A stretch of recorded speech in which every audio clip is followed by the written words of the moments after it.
31 সংখ্যা কেন? এটা শুধু একটা সংখ্যা নয় ওয়াসিম, এটি একটি সুন্দর স্বনির্ভর বাংলাদেশের স্বপ্ন। আমি তোমাকে বুঝিয়ে বলছি।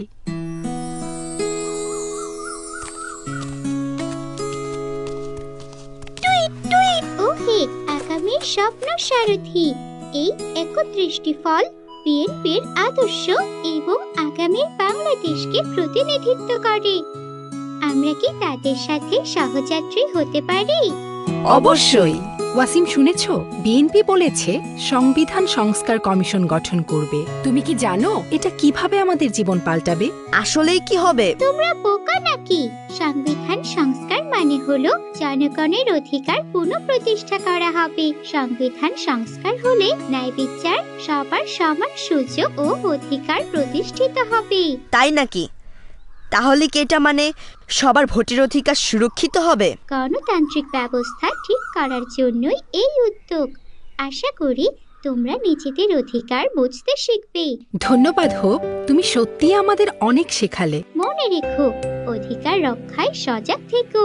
নিশ্চয়ই। ওই দেখো, এই ফলটা হচ্ছে বিএনপির 31 দফার মধ্যে দ্বিতীয়, মানে rainbow nation. Wasim, rainbow nation মানে কি জানো? শুনেছি এটা সবাইকে ঐক্যবদ্ধ করবে, কিন্তু জাতীয়তাবাদের সাথে রেইনবোর সম্পর্ক কি? রেইনবো মানে হলো একাধিক রঙের মিল। ঠিক যেমন আমাদের দেশে সকল ধর্ম ও গোত্রের মানুষ একসাথে বাস করে। বুঝেছি, এটা বৈষম্যহীন ও সম্প্রীতিমূলক সমাজ করার কথা বলছে। বাংলাদেশের জাতীয়তাবাদ মানে সবার জন্য সমান অধিকার আর একসাথে এগিয়ে চলা। তাহলে রেইনবো নেশন হলো ঐক্যের প্রতীক। মনে রেখো, একতা আর সম্প্রীতি জাতির শক্তি। প্রথম কথা হচ্ছে গণতন্ত্রের কথা। বিএনপি অবাধ ও নিরপেক্ষ নির্বাচন নিশ্চিত করতে বিশ্বাস করে, যেখানে সবার অধিকার গুরুত্বপূর্ণ। তাহলে সবাই তাদের নেতা বেছে নেওয়ার সুযোগ পাবে। ঠিক বলেছ বন্ধু। ওয়াসিম, শুনেছ বিএনপি বলছে কেউ পরপর 2 বারের বেশি প্রধানমন্ত্রী হতে পারবে না। কিন্তু এটা দেশের জন্য কি উপকার হবে?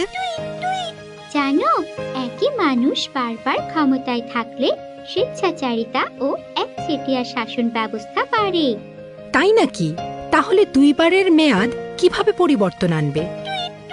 এটা নতুন নেতৃত্বের সুযোগ তৈরি করবে আর গণতন্ত্র হবে আরো শক্তিশালী। এই কথা ঠিক।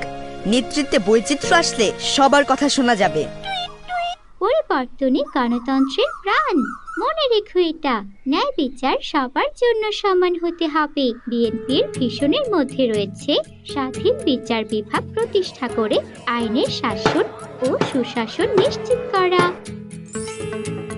বিএনপির লক্ষ্য সুযোগ তৈরি করা, যাতে কেউ না খেয়ে ঘুমাতে না যায়। হ্যাঁ, এটা তো জাতিসংঘের টেকসই উন্নয়নের দ্বিতীয় লক্ষ্য। বাহ, তুমি তো অনেক কিছু জানো। আপা, দেখো, ওরা আমার মতো। হ্যাঁ, বিএনপি তোমার মতো তরুণদের ক্ষমতায়নের দিকে মনোনিবেশ করে, যাতে তোমরা ভবিষ্যৎ করতে পারো। নারীরা একটি শক্তিশালী জাতির হৃদয়। বিএনপি তাদের ভীষণে নারীর নিরাপত্তা, সুযোগ ও সমতায় প্রতিশ্রুতিবদ্ধ। বিএনপিও আমাদের জন্য প্রাকৃতিক সৌন্দর্যকে আগামী প্রজন্মের জন্য সংরক্ষণ করে একটি দূষণমুক্ত বাংলাদেশ প্রতিষ্ঠা করতে চায়। সততা কি সব জায়গায় থাকবে? অবশ্যই, এটাই স্বপ্ন, দুর্নীতিমুক্ত বাংলাদেশ। এই 31 দফা শুধুমাত্র ধারণা নয়, তারা একসাথে উন্নত বাংলাদেশ করার জন্য আমাদের পথপ্রদর্শক।